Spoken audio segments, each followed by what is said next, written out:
YouTube, here we are with the last of my family to be introduced to the channel.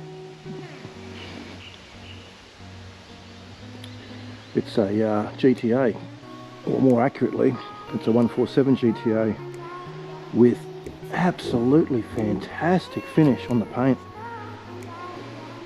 Well, there's a video that should have been posted up already previously, which is that, the SRT, and that and that are all covered. That is why this car looks like shit, because what we have here is a brand new cover, and this hasn't had a cover on it for quite some time.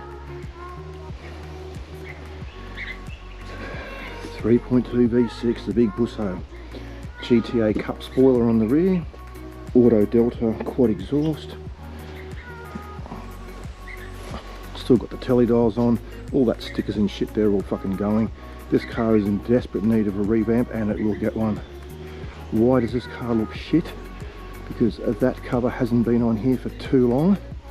One summer from this, that whole building, minus the trees there, which obviously have grown, all that white concrete, you get the afternoon sun coming across there in summer here, which is 40 fucking degrees plus, and it just comes straight down here onto the car, onto the concrete building, back onto the car, and she's all burnt.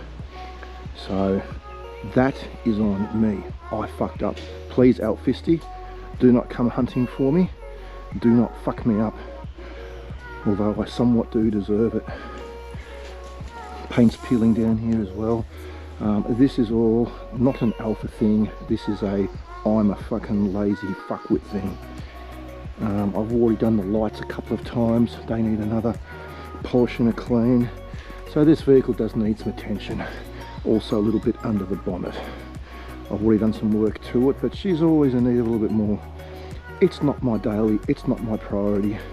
I commute my bikes, as you can probably already tell, quite regularly, and I've got a beautiful humming, beautiful pumping 6.4 litre SRT under there. That's kind of my daily.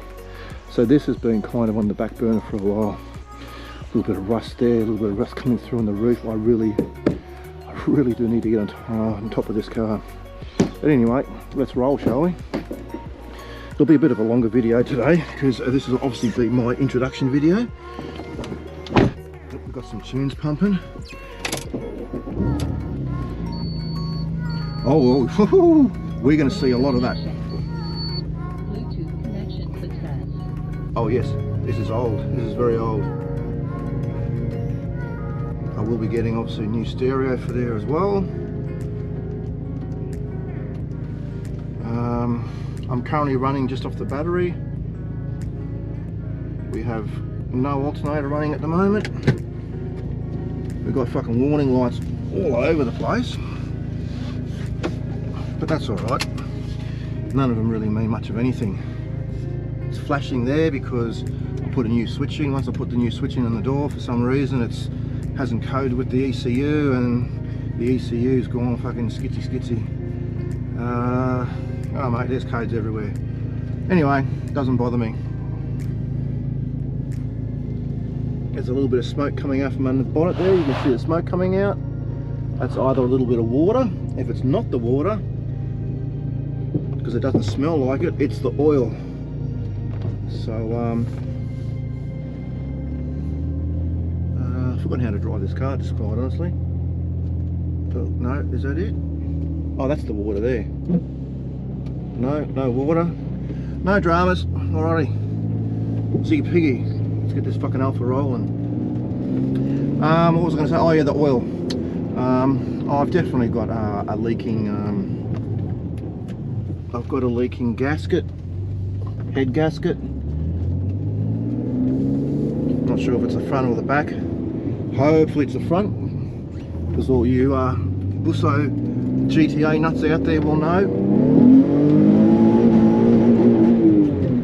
This thing has got a east-west motor. So east-west means obviously anything in the rear bank is going to be a massive pain in the ass. Luckily, I haven't really had to do anything with the back bank yet.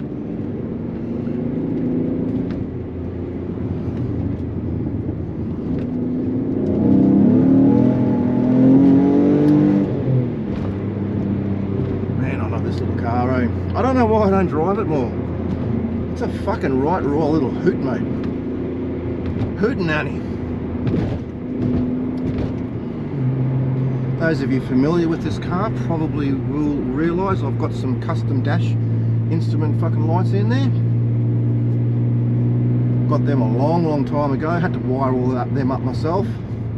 And this is the level of neglect that we're talking about. Hopefully we get about 2 seconds of red light here. This is the sort of neglect we're talking about. Watch this. Yeah. Haven't screwed my cluster back in yet. Had to do all the wiring behind there, had to pull the whole cluster apart, yada yada yada. Cracked the LCD screen, actually had to buy a new screen for that one. So that was fucking choice, had to pull the fucking cluster out again. Oh! Elephant in the room. Yes, yes, yes. Shift paddles. LCD. Selespeed model. Oh, you're a loser, man. You don't even have a do-do-do-do-do-do-do. No. No, no, no, no, no, no. Selespeed is a fucking right royal fucking treat. Selespeed is a treat. Love it. Although I do have, as you can tell, customized panels there, because in that regard, for some reason it's the right side.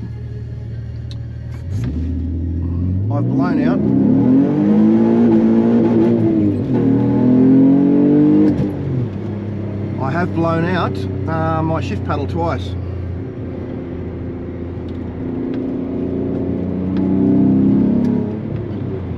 Don't know how the exhaust note's coming through in the old speakers there, because I can't remember how I set this fucking camera up, to be brutally honest. I just plugged and played it, so I'm not sure how the audio's going, but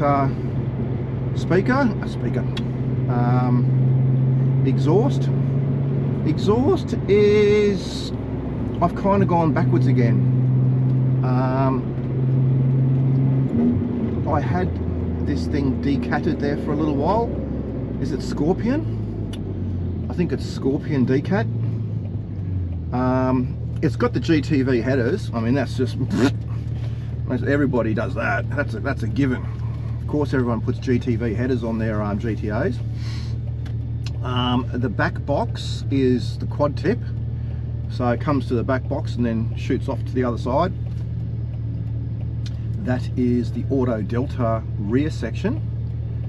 But I've actually, and well, you know, that goes through obviously to the cats underneath the car. I decatted it and put the Scorpion decat in, but I've actually taken the decat out and put the cats back in again. So it is actually at the moment a little bit, I say a little bit quieter, because it is. It's a little bit more tinny and a little bit more raspy, with the Scorpion decat in the center. Sometimes in a good way, sometimes it just absolutely annoys the fucking shit out of me. So yeah, having the cats back in down underneath there is just quieting it down a little bit.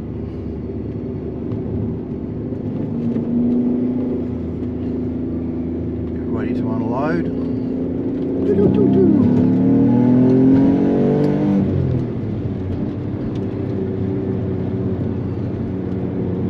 Oh no, there's one there.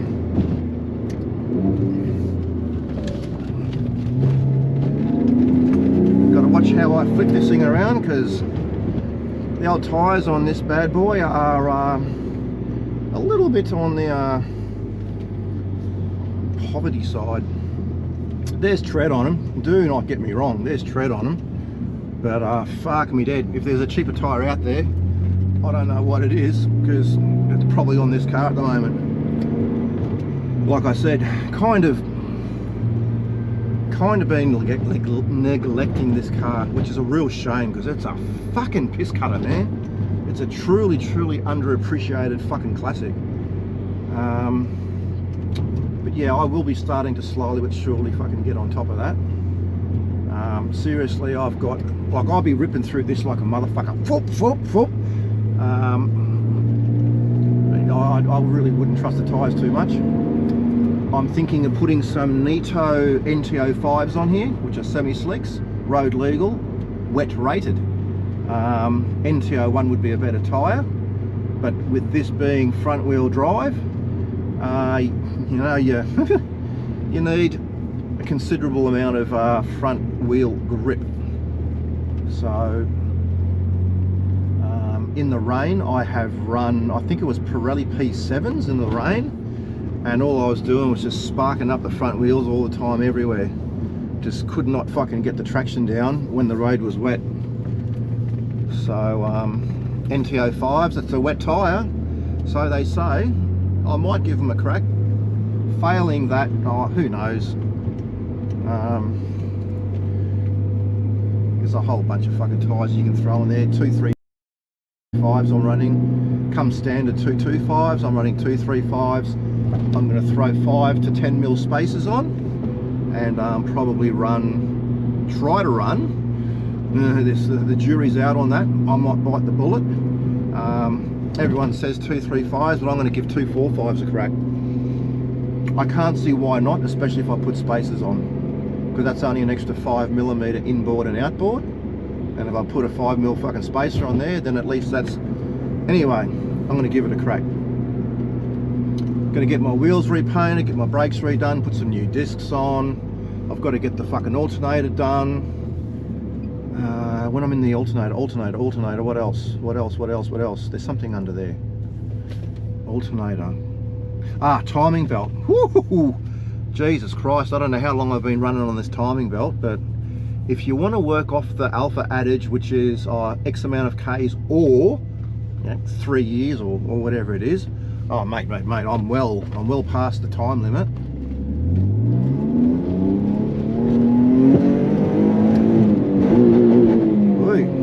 Does that from time to time. Woo! You see that? First to neutral to sixth. That was fucking amusing. Sometimes, however, I will not lie, the Selespeed does do a bit of a fucking... Could be a power related thing, because like I said, at the moment I'm only running off the batteries.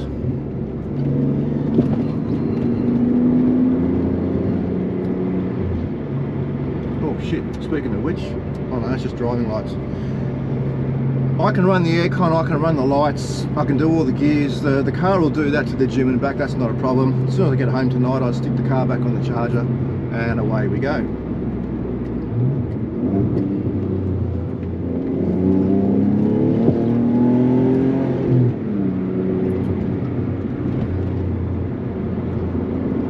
Yeah, no, it's my first experience with an Italian car. I bought this quite a few years old. I bought it in 2000, I want to say, but you know, yeah, probably. I want to say 2013. That would have made it 9 years old at the time, and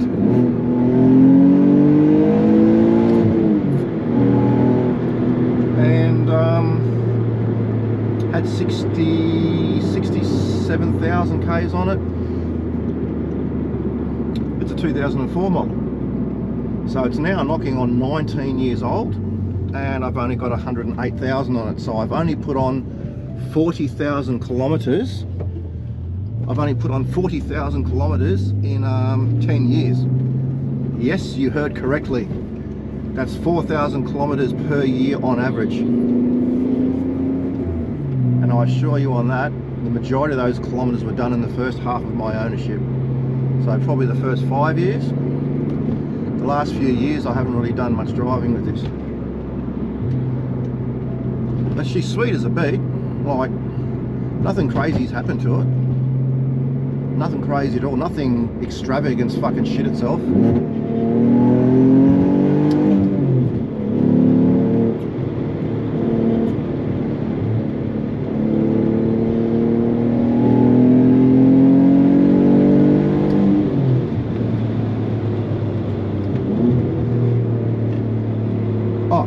And I'm yet to track it. I do want to track it. That is definitely on the cards. I will probably strip the seats out. I'll put a couple of racing buckets in there.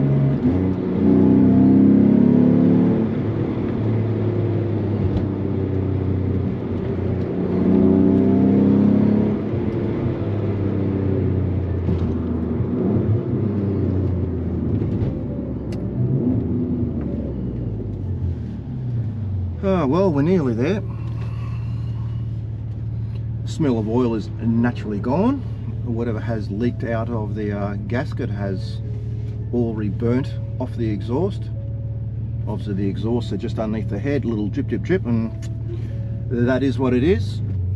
A leaky gasket is by no stretch of the imagination a fucking world ender.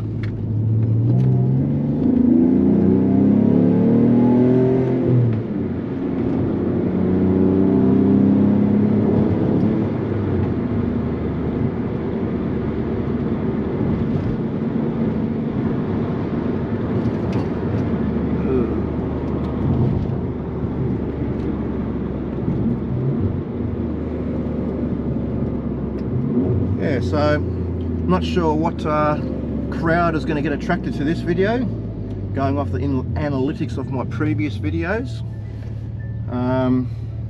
They're very Goldwing fucking heavy orientated.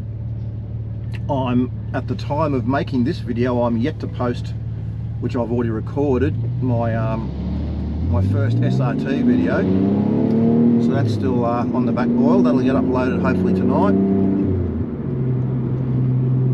So it'll be interesting to get a bit of a cross section of our viewers in, some motorbike riders and some car drivers, because let me assure you of one massive thing.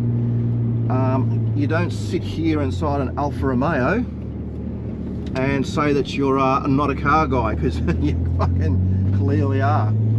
So you've seen a lot of motorbike content from me so far. You've seen primarily all motorbike content from me so far. But let me assure you, I started life out very much as a car guy, and still for that matter am. Still for that matter am. I currently own two 3-litre cars. I own an SRT and I own a GTA. So, you know, I'm definitely into my 4 wheels as much as I am my 2.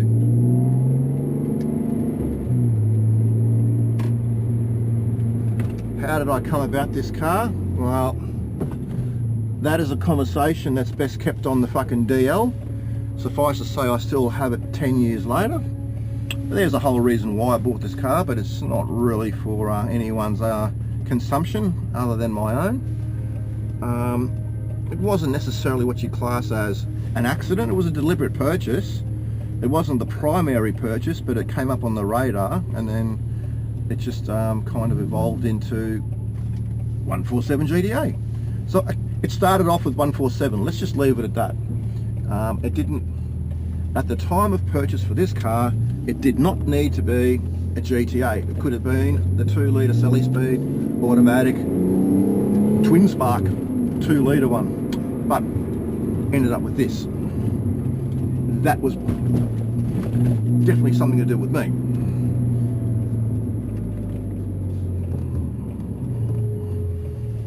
Because, let's just cut a long story unbelievably short, one of the first questions you may very well want to ask is, oh, why not a 156 GTO? Why not a GT? Why not a GTV? No, it was always going to be a 147. At time of this purchase, it was always going to be a hot hatch. Actually, it was going to be a hatch. Then hatch turned into hot hatch, and then hot hatch turned into 147 GTA. That's how that happened. I totally honestly only found out after purchasing this specific car more history about Alfas that I was previously unaware of. So when I bought this car, I didn't really know much about GTVs, didn't know much about 156s, 155s, 166s, Breras, yeah, none of that shit. It really wasn't up on my radar at all. But the 147 came onto my radar, and then it was the 147 concept that obviously started to tickle my fucking pickle and spark my interest in regards to the GTA version of it. And now, 10 years later, I still have it. and don't particularly foresee myself offloading it anytime soon. I will probably put more money into this car now to get it back up to speed, and then get it ahead of the ball game, get it a little bit more reliable. Not reliable, I mean, yes, it needs to be brought up to a reliability factor. I need to get some mechanical stuff done, but separate to that, I'm also going to make it a little bit more of a performance car. Alright, don't shoot me, people. All these people here are gym goers. This isn't shopping time, this isn't an open shopping centre, this is a closed shopping centre. I'm about to park in the handicap spot because it's right outside my gym. It's after 5:30, nobody is here other than gym goers, and we've all got 2 arms and 2 legs. Alright guys, well thanks very much for joining me. Hope you at least got an insight into, now hopefully by the time of posting this video, my collection. This is one of my favourites. I do love this car, and if you want to see more of it, then that will certainly help invigorate and incentivize me to get this thing up and running, pumping 100% for you guys. Oh, as much as for me. Alright, thanks very much. Thanks new Alfisti crew who've come to join fucking my channel, and like, comment, subscribe, and start talking to the crews in the comment section about all your fucking Alfa desires and needs. Thanks very much, and that's me out. See you later.